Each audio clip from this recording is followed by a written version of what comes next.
It's a new era, begin for the flagship No Limits to Lucas podcast. What's going on? Welcome to episode No Limits to Lucas, episode number 1 of the 2.0 era for April 6, 2025, the AEW Dynasty 2025 day. I want to discuss a lot about AEW Dynasty this year, and my pre and predictions of the end towards the end of the podcast and everything. Before I get into this, This is all about news topics, man. Just news topics, pre predictions, and everything else. You can get all the news, the latest, the week, throughout the whole week. And landscape of professional wrestling, to say the least. You heard a big noise in my freaking room. I apologize for that big time. I had no idea what that was, man. I had no idea. Probably a damn cat in my room, probably. I don't even freaking know about it. You should wait and find out my damn cats, man. Quite insane. Quite insane. We're back with the podcast today, episode number 1 of the 2.0 era for No Limits to Lucas. Let's go into it. So it was 4 o'clock p.m. Eastern Standard Time, p.m. Eastern Standard Time, East Coast, Syracuse, New York, you're on 409B Pacific. And I get this all published on my Patreon, on YouTube, and all audio platforms right before AEW Dynasty hits the airwave of Philadelphia, Pennsylvania, starting 8 p.m. Eastern Standard Time, obviously in Philadelphia, Pennsylvania. So we're going to answer your news to preview. Where WWE's Pat McAfee facing potential lawsuit over remarks on his ESPN show. That's a wild freaking news topic, man, to say the least. I was listening to this late one. I actually just got on the digital airways of my dirt sheets articles, to say the least. Backstage update, Charlotte Flair and Tiffany Stratton segment on Friday Night Smackdown. And last gave a controversial freaking stupidity, man. As much as I hate the freaking segment, the freaking people are, oh my god, social media. So freaking sensible Tiffany Stratton's comment about Charlotte Flair's divorce. Do you know how freaking... I as a guy myself, I've been through a divorce myself. Not actually a guy who's been divorced myself.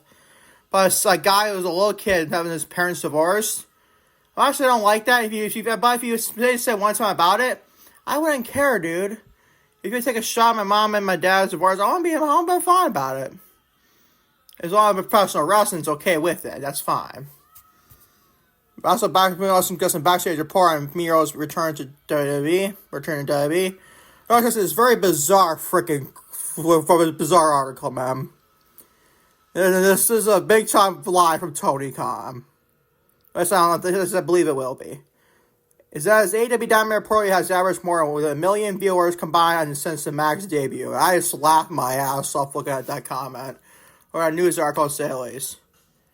Freaking hilarious. Also, AEW announces start times of All in Texas and related events. Discussing Tony Khan discusses possibility of AEW Collision moving to Thursdays for post NBA and Warner Bros. Discovery deal, which I freaking like, honestly. Maybe I'll review Collision more every week now, because I like the idea. Once TNT and NBA season is over, I think the NBA is going right to NBC as a TV deal for that's a different conversation. It's a freaking bizarre article, to say the least. There. Also, some Tony Khan comments on chances of AEW content going to pay-per-view to partner Amazon Prime Video. Discuss that. Also, some more details on how AEW injuries altered a Dynasty creative plans this year. Discussing AEW Dynasty 2025 preview and predictions. As always, the same wrestling update podcast statistics and also your quote to finish off your podcast. As always, thank you for watching No Limits to Lucas. Maybe as always, going to say is episode number 1 of the 2.0 era for our April 6, 2025. Starting with, you guessed it, WWE's Pat McAfee facing potential lawsuit over remarks on his ESPN show. These days, it seems Monday Night Raw commentator and ESPN host Pat McAfee is always courting some form of controversy. Yeah, exactly. With Aaron Rodgers, the comments, forget about it, dude. Forget about it, seriously. Now he's done so again, as recent comments he made on the Pat McAfee show could lead him to a legal situation that could costly him on ESPN, reputation, and monetary-wise.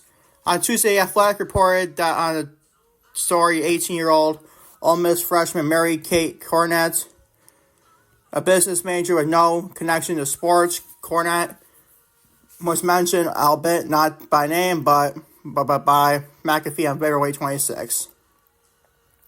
When he was his co-host, touched upon the social media rumor about Ole Miss college student having an affair with her boyfriend's father. The story was brought up about while NFL insider Adam Schefter was discussing Ole Miss quarterback and NFL draft prospect Jackson Dart, who is a Sid from Ole Miss ties, appears to have no connection to Cornette. Following Pat McAfee's remarks, the rumor about Cornette was then platformed by former NFL receiver Antonio Brown. Oh boy, Antonio Brown. Remember him, people? Remember that dude, Antonio Brown, with the situation with the Steelers and the Raiders and all over the place as Antonio Brown.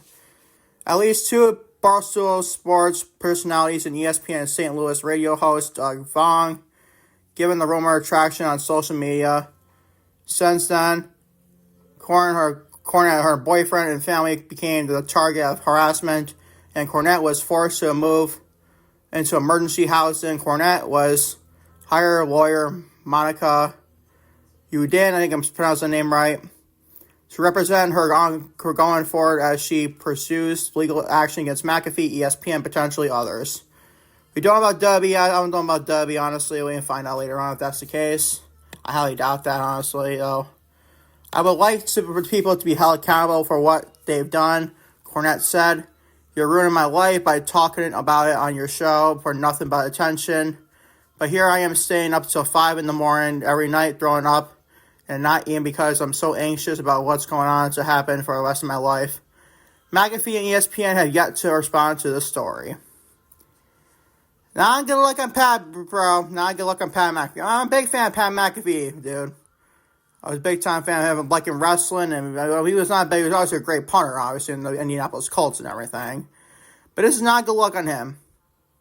He's got to respond to this. He's got to have to put out a statement on Twitter or something about that. But dude, you can't do this. You can't do this. If this is true or not, we'll wait and find out. But he's got to at least elaborate on this for sure. Keep it up there and just going forward in all honesty. Moving on to Backstage update on Charlotte Flair and Tiffany Stratton segment on Friday Night SmackDown this week. Charlotte Flair and Tiffany Stratton raised several eyebrows when they reportedly went off script during a verbal exchange on the latest episode of Friday Night SmackDown. Fightful Select has provided more details on the segment as well as the reactions from those backstage in WWE. Toward the end of the segment, medicated by WWE broadcaster Wade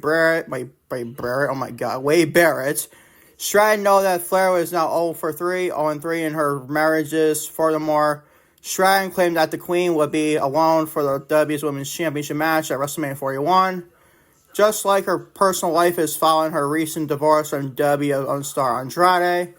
According to the outlet, a source close to Stratton claimed that Flair indicated that the off-script discourse sometime beforehand, prompting Stratton to retaliate with the aforementioned marriage line, then roll out of the ring to prevent the situation from worsening. A pair of talents from WWE star rosters reportedly said that the Stratton had to fight back in general to follow the recent side-by-side promo, which many fans have since labeled as an attempt to Flair to bury Stratton, which did find that to be the case, honestly. Either way, WWE management is said to be unhappy with both women for their actions on the April 4th edition segment on SmackDown. I don't know why, dude. I don't know why you're mad at Tiffany Stratton, dude. She was basically provoked by Charlotte Flair. If you're going to be mad at Charlotte, I mean, I'm not saying Stratton can say something different, but dude, what is the big deal? What is the big deal? I don't understand it. Did I like the segment? Absolutely freaking not. It was just so freaking awkward. It was so dumb. But what was this a freaking heat on Stratton and even Charlotte, honestly? What's the heat, especially on Tiffany? I don't get it, dude. After Stratton slid out of the ring, Flair quickly fired back with a claim that Ludwig Kaiser, there we go, another reason, Ludwig Kaiser as well, followed W star and Stratton for a life boyfriend, had previously slid into her direct messages, DMs being more specific, on social media as the series of events happened. There reportedly were some audible ohs and woes and genuine expressions of the surprise from spectators. The original contents of the Flair Stratton promo segment was written by Devin Priest. I think it was someone that's saying I do his name right. Maybe it's a gal, I don't know. As for what could have changed in the trajectory of it. Fightful reports that several are under the impression that the Chicago crowd are likely the source of this change. There you go. Blaming the Chicago crowd instead of blaming what's actually the real problem in this story. Is that the feud freaking sucks! Literally, why are you blaming the crowd, bro? I'm not saying the crowd was perfect last Friday. You don't want to mess with Chicago, Illinois crowds, though. You don't want to mess with those people. That's just us Green Bay Packer fans against the Chicago Bears. Let's just be honest, man. Chicago for a crowd be likely to be a change.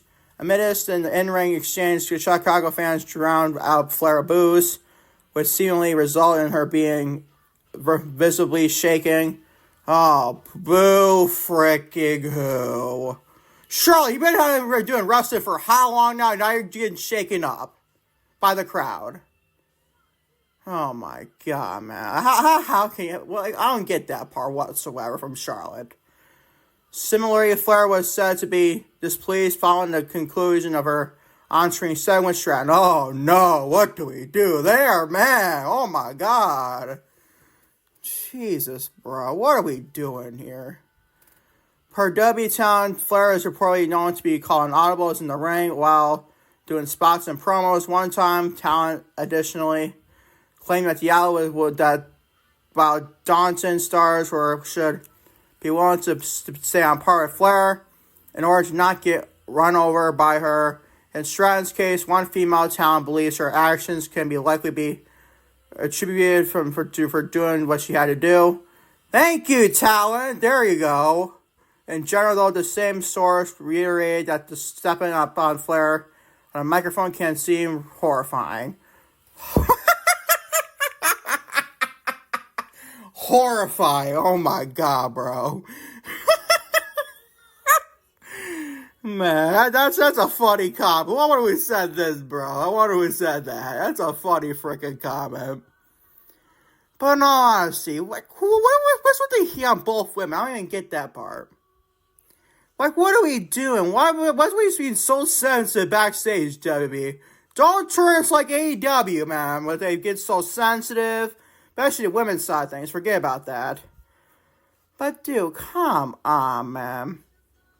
The feud sucks. Needed some sort of boost. I like what the segment produced on SmackDown. Absolutely not. I gave the overall segment a D. It was awkward and bizarre. But the comments were fine. Just the jumping out of the ring part I didn't get, honestly. But still. Can we stop being sensitive? And especially the social media freaking sickos. Or not the AEW sickos. But the social media freaking weirdos online. Oh, Stephanie should be punished for that comment she made about divorces of Charlotte. I'm gonna block her on Twitter. Do you really think Tiffany Stratton cares what you freaking say? Well, do you think she freaking gives a flying shit what you say? I'm sorry for the cursing, I had to freaking say it. You really think she freaking cares what you say? The answer is, hell no, she does not. Neither does Charlotte. I'm sorry to tell you, freakos, that. That's just a segment, dude. I can't believe I'm actually reporting something this bizarre, and honestly, going to WrestleMania season, nonetheless. And this is a WrestleMania match for a title, nonetheless. That's my take on this whole story, in all honesty. Okay, this definitely did not affect you guys, but I had to change a little bit of room in my studio now. Now I'm inside my studio, not outside my studio in my desk. It's not affect you guys, but it actually affect me because I go, my mom sees my cats on, says, don't want to hear her, dude. Don't want to hear when she's feeding my cats. She can be just as much a lunatic as can I be, dude, let's be honest. I'm on back to your podcast here. We went on to Backstage report Miro returned to W. 2025 has been a year of former AEW talent crossing the street and signed with Road Wrestler and W with Penta and NXT North American Champion Ricky Saints being the first to debut on TV. Ray Phoenix will be up next. Obviously, see debut on SmackDown, obviously. Well, I expect that the Malachi Black guy, Alistair Black, former known in WWE, will also make his way to WWE sooner rather than later as well. And now another former WWE star turned former AEW star seems to be on his way to back as well. PW Insider reports that Miro, a.k.a. Rusev, was spotted at WWE headquarters in Stamford, Connecticut. Those close to the situation says that Miro has signed a new contract with WWE and is now in Stanford to finalize details regarding his return. It was noted that his wife, CJ Perry, also known as Lana, was not spotted at W headquarters, but leaving her status with the promotion unknown. Which could be a last-minute thing, honestly. It's not too much of a big deal with Lana. She don't want to be wrestling. Just as long as she's not wrestling, it's fine by me. And she's a great mouthpiece for Rusev / Miro. That would be freaking great, having the wife and husband back together, and also they got renewed their vows and everything. So you also find out see Rusev Day back in WWE. I'm not too much of a fan of it as much people are, to be honest. I don't think we need guys like Rusev back in WWE. Or Miro back in WWE. I don't think we need those type of guys, in all honesty. That's just how I feel, in all honesty, though. Would he be better off winning WWE than AEW? Remains to be seen, probably so, in all honesty, because he was not used well in AEW whatsoever, to say at least. So that's my thoughts on this segment. It's a very news article, to say for sure. Moving on, AEW Dynamite reportedly has averaged more than 1 million viewers, combined viewers since the Max debut. Yeah, good luck. I can't believe this article for a single segment. We'll read it right now, though. On January 1st of 2025 this year, AEW made its debut on Max with the annual Fight for the Fallen show. The promotion's first ever simulcast between Max and streaming and TBS broadcasting. Since both AEW Dynamite and AEW Collision have aired on both Max and respective networks, TBS and TNT, meaning there has been no way to accurately judge the other show's total viewership since Max numbers aren't publicly available. Now, however, BJ Bethel of SC Scoops is exclusively reporting that the Dynamite has been averaging around 500,000 viewers on Max. When combining their recent TBS viewership, that number would mean that the flagship show has averaged more than 1 million viewers since its debut and was as soon as many as 1.2 million. Yeah, good luck, man. Good luck, dude. You're going to need it big time if you think you're that confident you're going to get 1.2 million viewers for Dynamite. Has not even averaged anything close to that in recent memory. Maybe like the first year of Dynamite, maybe a debut episode, honestly, in 2019, maybe. We'll even find out then. The report notes that Max utilizes Live Plus One, which takes into account non-new viewers who watch live on the app. And in the following 24 hours, the show is averaging around 60 million minutes watched per show. There is some deviation in the numbers by 10 to 20%, depending on both the episode and the competition. The report also mentions that the sources would say that Dynamite has outperformed major hockey games on Max. Although the show's ratings have fallen on cable networks in recent months. Gee, I wonder why, man. Brings me my point. Why they ain't even close to 1 million viewers, I'm telling you right now. Dynamite registered its highest viewer number of the year with the March 19th episode Dynamite even when the numbers were lagging. Warner Bros. Discovery appeared to be happy with AEW. Andrew Zarian and Fightful's support. Fightful's wrestling beyond the bell, knowing that he's been hearing very positive stuff from Warner Bros. Discovery. Probably because they're lying behind the scenes, to say the least. Just saying. When he brought up the ratings about the internet chatter, they don't care. It doesn't even resonate. Yeah, because you can't take criticism of word crap there like Tony Khan can. Right there is what you're saying. Thank you very much. Bethel's report doesn't include collision numbers, which, by the way, you would think if you're at least averaging more than 1 million viewers on Dynamite, well, what's the number for Collision then? What's the number for Collision? Just asking the honest questions here, Bethel. Or whoever's talking about this damn report. Lying by Tony Khan, probably knowing him. But they have not been approved on TNT. They have been approved on TNT, excuse me.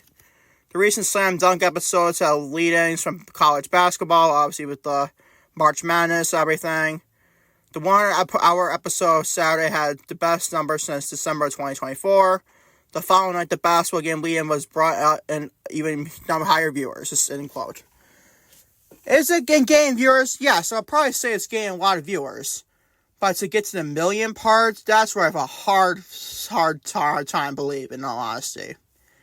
That's a big time hard thing to not believe. That's very hard to believe. There's no way on God planet the Dynamite's been averaging 5,000 viewers at bare minimum the last couple of months.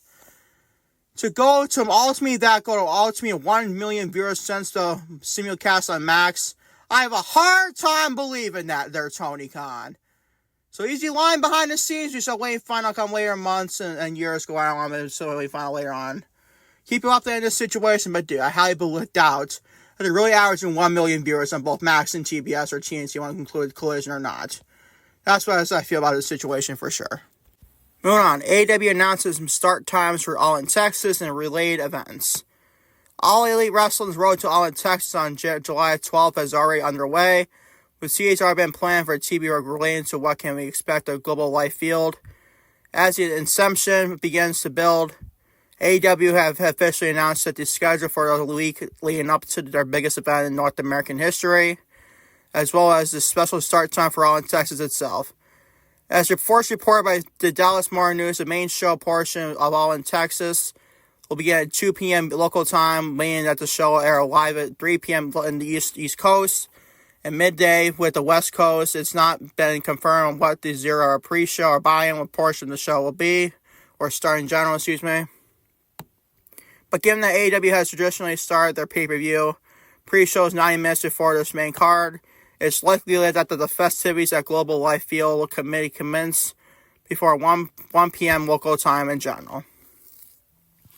I absolutely love that start time, by the way. I absolutely love this start time. I absolutely like this big time. So it's starting in the afternoon, 3 p.m. I think it's going right head-to-head if they're going to stay on 8 p.m. I believe it's going right to head-to-head with Saturday night's main event on July 12th. So that's pretty smart from Tony Khan. He didn't change the day, he changed the time, but I actually like that, honestly. I like midday wrestling, so that's what I like on Raw the last 3 weeks or so on Netflix. Being like 3 p.m., 4 p.m., right back to 3 p.m. for the overseas shows. I absolutely love that. And granted, it's overseas, so it's the U.S., so for All in Texas. But I like it anyways. I love it big time, especially in the weekend everything. It's nice to see that for sure. So keep you up there All in Texas when it starts to build and everything. When it started probably next week, we'll probably have to double nothing in May of 2025 for sure. Keep up there All in Texas for sure. Moving on, Tony Khan discusses possibility of AEW Collision moving to Thursdays for NBA, for post-NBA and Warner Bros. Discovery. Tony Khan has discussed the promotion Saturday night show AEW Collision potentially moving out of Saturday after Warner Bros. Discovery deal with the NBA expires. Khan addressed recent reports that Collision could air on another day, with the AEW CEO insisting that he's happy with the show's performance and the audience they've developed. How, dude? How can he be happy with that? How can he be happy with Collision's number on Saturdays? What the hell is wrong with him? How can he be happy with that? It's your second big-time show in the week, not named Dynamite. Your only show outside Dynamite. And you're treating it like Ring of Honor thing in 2025. And then you're okay with the numbers you're producing? That's a big-time lie from Tony Khan. Well, I think we had a great thing on Saturdays right now. We've consistently been on one of the top shows on our time slot. Maybe because you start at 8 p.m. on a Saturday night. How can it be a good time slot for you, Tony? Thursdays, you need to go. Right now, we've consistently been one of the top shows on our time slot, and we've been building a great audience. I think Collision is having a great year. A great year, dude. A great year. Yeah, so it's a great year on the board to review one Collision show this whole year. And that used to be great if you had Mercedes Moné on that car, my girl. And Jamie Hayter. Other than that, I couldn't tell you why I didn't review Collision on me. To say the least. We've been really performed well, very well related to the cable industry on Collision and delivered a consistent winner on Saturdays. And the show is building up in a lot of momentum, so I think Collision is doing fantastic on Saturdays. You can tell how much he's lying. You can tell how much this man is lying. And we've had some great opportunities thanks to Warner Bros. Discovery, Mr. Zaslav, and the team Khan said. Khan emphasized how the AEW has benefited from the lead-ins for various sports to program and stress that Collision is building a new audience as a result. No way, dude. There's no way you're actually saying that right now, right, Tony? However, the AEW CEO is open to following Warner Bros. Discovery directive on when AEW's Saturday night show should air. So I do think we built a great momentum on Saturdays, but I would like to be basically anything within the reason the network asked me to do. I am really proud of what we're having. He said that run for Dynamite and that consistency, and particularly at the hot run of shows recently. It was a hot run of shows! What hot run of shows? What are you talking about? 2019 AEW or 2025 AEW? What the hell are you smoking, Tony? What the hell are you smoking? You can tell it's a big fat lie. And we're trying to build some kind of great lineage and hoping the Collisions for here for many years to come. And just as Dynamite has been one of the most successful shows ever on the network. Yeah, sure, bro. Khan thanked the network for its support, especially the lead-ins from various sports, which he believes have contributed to some of the best shows in AEW history. Oh my god, you can tell this article is so laughable, dude. He concluded by saying that he is unsure what the future holds for Collision on Saturday nights. But then you say that, bro. Do you make any sense, Tony Khan? This man makes zero freaking sense. This man makes no freaking sense whatsoever, dude. It's kind of sick. I feel sorry for the dude, honestly. He's lying so much. Like, oh my god, bro. That's all I gotta say about this segment for sure. I'm just dumbfounded what he said in this whole segment to this podcast. Then going back to Tony Khan news article, man. Tony Khan comments on chances of AEW content coming to pay-per-view partner Amazon Prime Video. Early in March last month, AEW announced a new deal with Amazon Prime Video to distribute all pay-per-views going forward on AEW's Revolution this year through purchases ahead of the promotion's next pay-per-view, AEW Dynasty. Tony Khan held another media call and was asked about the deal with Amazon and whether fans could end up watching more content on the streaming service in the future. We're really focused on a partnership with Warner Bros. Discovery for our TV and streaming audience, and that is the home of AEW TV and the events pulling into these great pay-per-view events.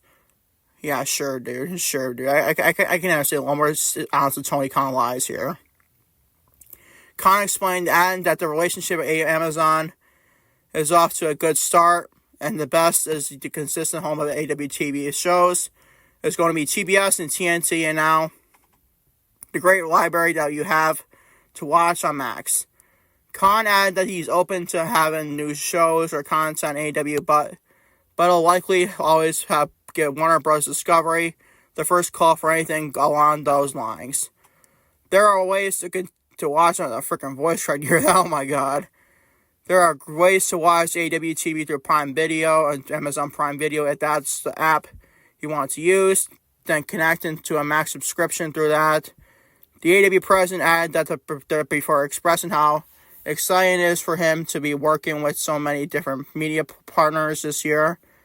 And added that he wants to focus on AEW television this year. Yeah, sure. You ain't off to a good start. I'll tell you that right now in 2025. I'll tell you right now.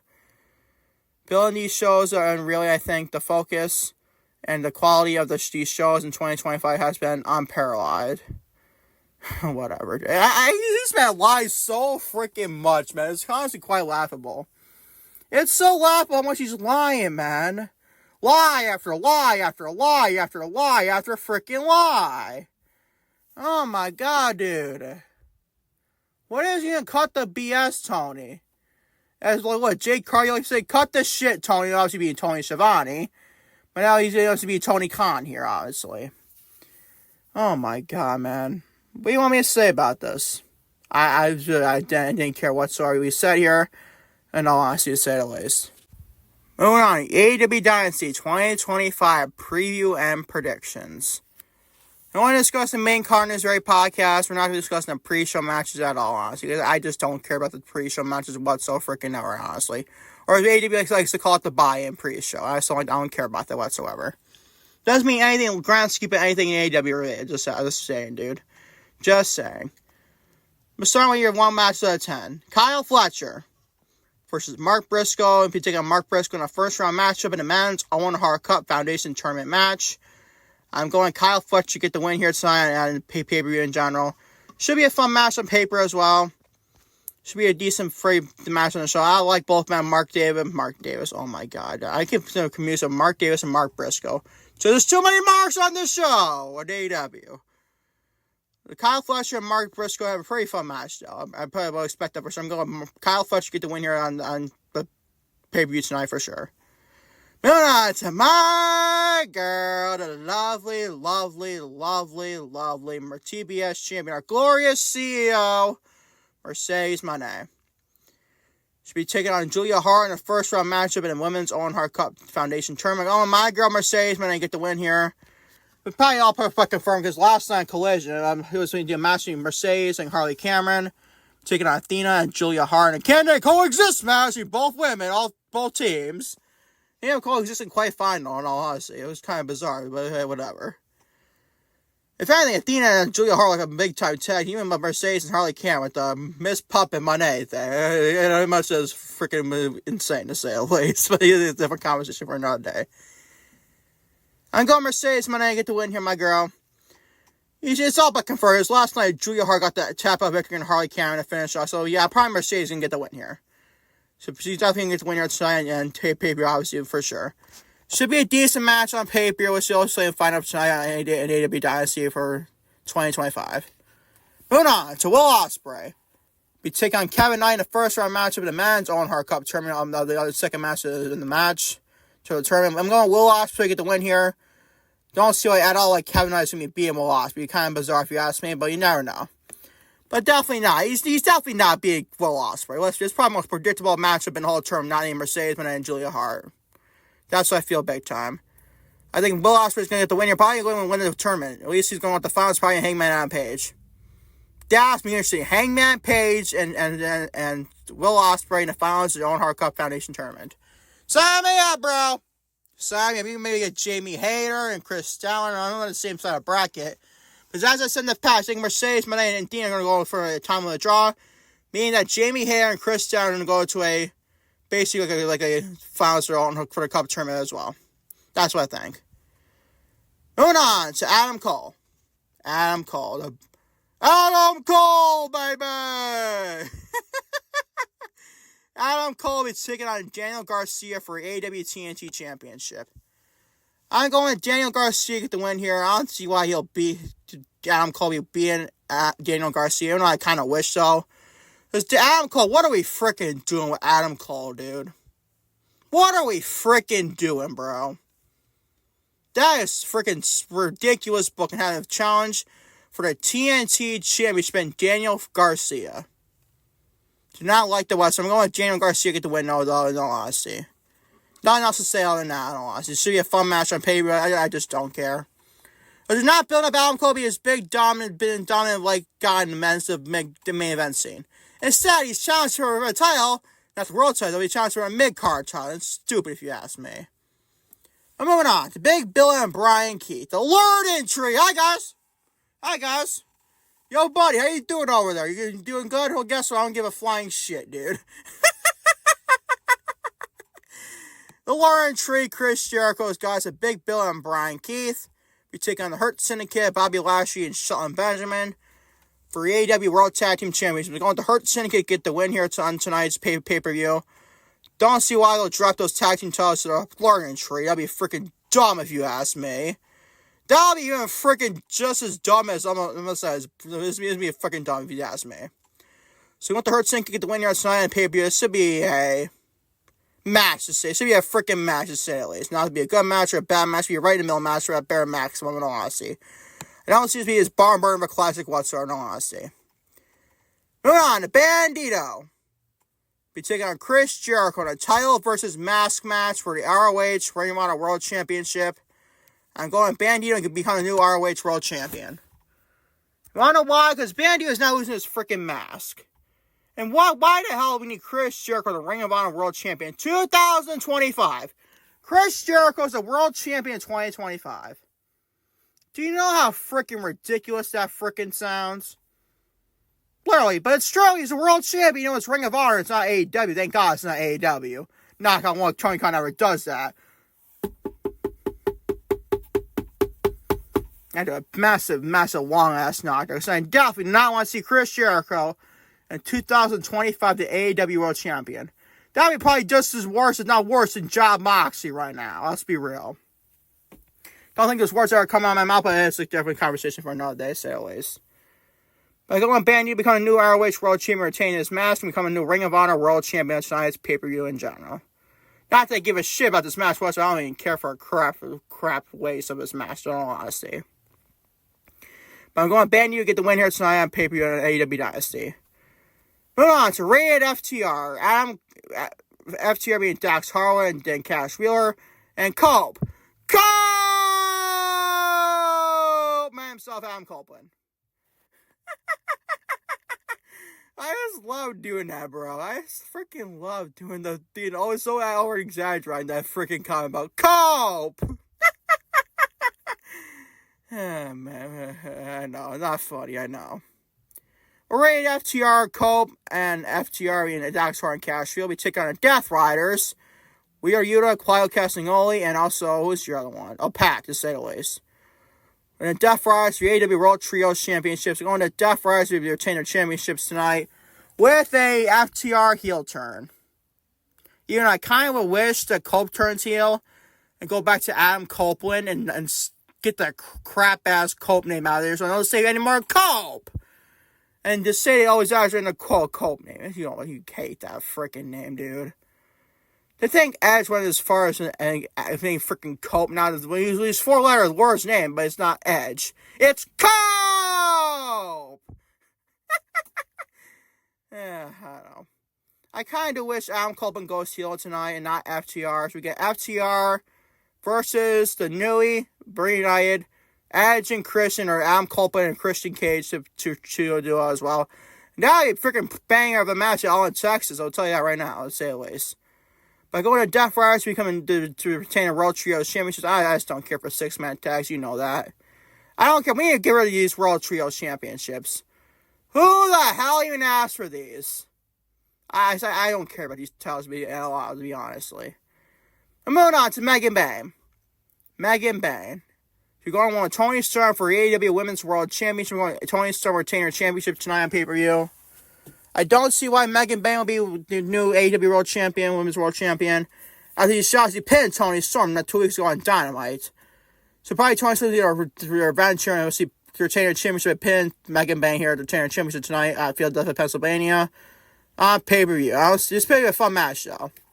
Should be a fun match for sure, and this is maybe a victory for defeat for Megan Bayne. You might say, oh, but Lucas, he's going to lose our first match. It'll be a detriment for Megan Bayne. Nah, she looks good in defeat. That's like I always say, Mercedes, my girl. My girl. You're going to have victory, but you also win the match with Mercedes if you put people over in a different way than losing. Y'all get that, right? And of course you're not, you freaking dumbasses. To say the least, but dude. Toni Storm is going in All in Texas without AEW Women's World Championship, but I stand by that. So she's going to win the championship tonight on Wrestle Dynasty in Philadelphia for sure. Moving on. So the match should be pretty fun, though. Ricochet versus people Mike Bailey versus Kenny Omega for AEW International Championship. I'm going with Kenny Omega retaining his championship tonight. I don't see why either one of Mike Bailey or Spiel Mike Bailey or Ricochet will be retaining the championship. Especially when going to potentially a big-time match in the future. I mean, All in Texas this year. We've seen Kenny Omega, the AEW World International Champion, versus Kazuchika Okada for the reigning defending AEW Continental Champion. In a unification match for both championships. We do not need the both championships being defended on regular television show and pay-per-view over Tony Khan and AEW. So you need to unify those championships, and you have Kenny Omega versus Kazuchika Okada. Sign me the hell up, bro. Sign me up. It's another match, Okada and Omega for All in Texas, the biggest AEW event of the year. Sign me up, bro. Sign me up big time for that one for sure. So we're going with Kenny Omega becoming the new AEW World, he's going to be saying his AEW International Championship tonight on Wrestle Dynasty for sure. Not Wrestle Dynasty. I kept on saying Wrestle Dynasty at the whole Wrestle, almost said it again. I kept on saying Wrestle Dynasty for the whole AEW Dynasty build. Kind of stupid if you ask me for me, in all honesty. But moving on to your probably your main event on the show. Swerve Strickland, who won the championship last year, AEW World Championship last year at the Dynasty. Be taking on Jon Moxley for the AEW World Championship. Please, the love of God, the wrestling gods himself. No, not JBL or John Bradshaw Layfield. But the wrestling gods himself. That Swerve Strickland wins the World Championship tonight on Dynasty.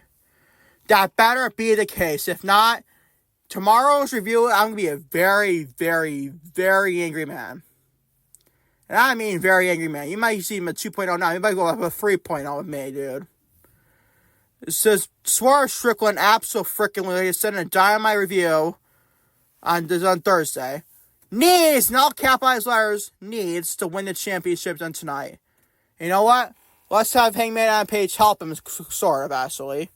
Remember that backstage segment on Dynamite this week where Swerve Strickland and Hangman Page are backstage and discussed, like, they had a very heated exchange. But Swerve, I quote, said, I know, meaning that he deserved the punishment that Adam Page gave to Swerve Strickland. He said, I know. So there you go. Maybe we'll see Hangman Page maybe not help Swerve Strickland, maybe, but not, like, help the Death Riders, though. Maybe he'll take out both Wheeler Yuta, Quiet Castagnoli, maybe even Pac as well. Hell, maybe take some Maria Shafir. Waiting final on Wrestle Dynasty.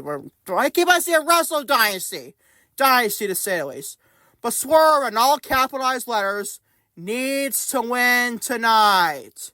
If not, you're going to get an angry freaking lunatic me tomorrow afternoon to discuss Dynasty for 2025. Now it's your predictions, man. That's your predictions. I'll go over it right now again. I'm going to discuss when we have Kyle Fletcher beat Mark Briscoe.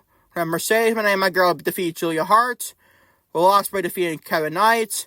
Daniel Garcia defeating Adam Cole. The Hurt Syndicate defeating Big Bill and Brian Keith. And Bandito defeating Chris Jericho. And Death Riders defeat Rated FTR. Tony Stern defeating Megan Bayne. Kenny Omega defeating people Mike Bailey and Ricochet. And Swerve Strickland defeating John Moxley, becoming the AEW World Champion tonight for Dynasty for sure. Now is your AEW Dynasty 2025 preview and predictions for this year in general, for Dynasty in general, to say the least. And finally, on the Romulus Lucas podcast, episode number 1. This day in wrestling, your updated podcast statistics and quality to finish off your Romulus Lucas podcast, episode number 1 from April 4, 2025. April 6, 2025, excuse me. Started this day in wrestling in 1993, or 1993. Jim Ross, who you see in AEW right now, the commentator, made his first appearance since WrestleMania 9 as a regular commentator for alongside Bobby the Brain Heenan, for the WWF Wrestling Challenge tape-ins in Phoenix, Arizona. 3 first-round qualifying tournament matches were upcoming. The first, the King of Ring tournament pay-per-view took place, with the narcissist Lex Luger defeated Bob Backlund by countout. Hacksaw Jim Duggan advanced over Papa Shango, and Mr. Perfect wrestled for the time of a draw with Doink the Clown. So that's also one part 1993, one other part 1993. With the remaining first-round qualifying matches, tournaments for the King of Ring tournament took place in Tucson, Arizona.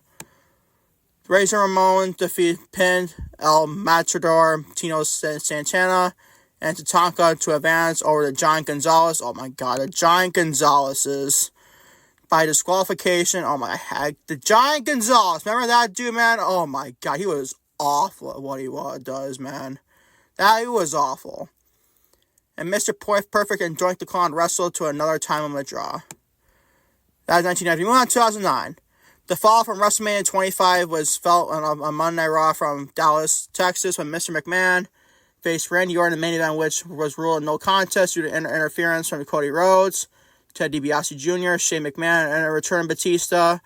Also on the special WrestleMania All-Star 10-man tag team match with CM Punk, Jeff Hardy, John Cena, Rey Mysterio. Ricky the Dragon Steamboat defeated the team of Chris Jericho. Edge now is called up in AEW. Kane, Matt Hardy, and The Big Show is now Paul White in AEW. Moving on to 2010. Rey Mysterio defeated CM Punk in a street fight on a WWE Smackdown taping from the Yale State Arena, Chicago, Illinois. Oh boy, Punk's hometown, man. Oh boy. Poor CM Punk. And moving on to your final part in this day in wrestling in 2014. WrestleMania 30 was held in New Orleans at the Mercedes-Benz Superdome in front of 75,000 fans. The event made the WWE $10 million in ticket sales for the event. This is the first WrestleMania to air on the WWE Network and includes a number of memorable moments, including an opening in-ring segment with Hulk Hogan. Always F Hulk Hogan in his podcast. The Rock and Stone Cold Steve Austin, as well as one of the biggest shocks in professional wrestling history. The Usos retain the WWE Tag Team Championships in a Fatal 4-Way elimination match against Ryback and Curtis Axel, the Real Americans, Jack Swagger and Cesaro, and Los Matadores on the pre-show. Also, Daniel Bryan is up. Bryan Danielson, AEW, so full-time career is now done. Defeated Triple H to earn a place in the AEW World Heavyweight Championship match in the main event, with Randy Orton in the 2014 Royal Rumble to Dave Batista. Moving on to the Shield. Dean Ambrose, Jon Moxley, or Dean Ambrose, and Seth Rollins and Roman Reigns. They defeated Kane and New Age Outlaws in a 6-man tag team match. Moving on to Cesaro, won the first year on to the Giant over Top Rope Battle Royal. John Cena defeated Bray Wyatt. Brock Lesnar defeated The Undertaker in one of the most shocking events in all WrestleMania history. The Undertaker's infamous WrestleMania win streak ran from 1991 and hit 21-0 before the loss. The outcome was one of the most genuine and most shocking WrestleMania outcomes in WrestleMania history. AJ Lee won the Vicky Guerrero Invitation match for the WWE Divas Championship. And finally, your main event. Daniel Bryan defeated Randy Orton and Batista for the WWE World Heavyweight Championship and Triple Threat main event for sure as well. So 2 big-time shocks and 1 big-time moment as well for this WrestleMania 30 event. And moving on to your updated Anonymous Lucas podcast statistics. Moving on, also YouTube. 1,445 viewers in the last 28 days. And 1,723 overall viewers, man. I absolutely love you guys on YouTube, to say the least. I love you guys big time. And you've also had a total of 10 subscribers as well. So if you're watching on YouTube, this is podcast. Hit the like button, turn the bell for all notifications, and also hit the subscribe button as well. I'm at 10 subscribers on YouTube. Also, the red circle the podcast may distribute on audio platforms. 18 overall downloads. And finally, if you're all podcasting, your quote of the day. Quote of the day for Anonymous Lucas, episode number 1 for April 6, 2025. Earn your leadership every day by the GOAT himself in the NBA, Michael Jordan. No, it's not LeBron James, you LeBron freaking people, let's say at least. It's Michael Jeffrey Jordan. Not LeBron James. I don't care what you people say. To wrap up your Anonymous Lucas podcast, episode number 1 for April 6, 2025. Thank y'all for watching Anonymous Lucas, episode number 1 for April 6, 2025. I'll be back tomorrow, because I had a lot of recording this podcast. 46 plus minutes on this great podcast. Appreciate y'all big time, to say the least. I'll catch y'all tomorrow for more content on Anonymous Lucas and the YouTube side of things as well for the AEW Dynasty 2025 review, man. Swerve Strickland needs to win, Tony Khan. If you don't think so, I don't know what to tell you, man. He needs to freaking win tonight. I stand by that big time. We'll see, man. We'll see come tomorrow, man. With Swerve Strickland, your new AEW World Champion, I'm going to be an angry man on the podcast tomorrow. We shall wait and find out tomorrow for Anonymous Lucas. Until tomorrow for more content on Anonymous Lucas, peace out, man. Take care. Love you all big time, to say the least.